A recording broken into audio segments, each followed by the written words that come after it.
తిరుపతి వెంకటేశ్వరుని కుడి భుజమదిరేను.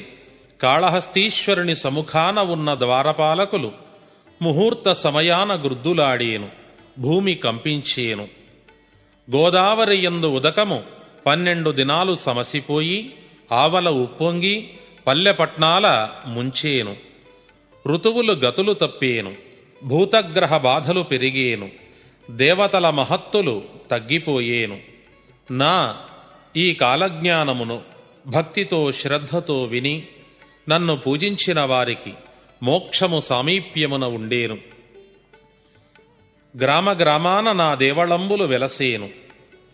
అసత్యం పక్షపాతంచ క్రూరకర్మా చ వంచకః జ్ఞానద్రోహి శృతిద్రోహి ఏతే బ్రహ్మపంచపాతకః. అసత్యములు, పక్షపాతము, నీచకర్మలు, ఘోరపు పనులు, మోసములు పెరిగిపోవును.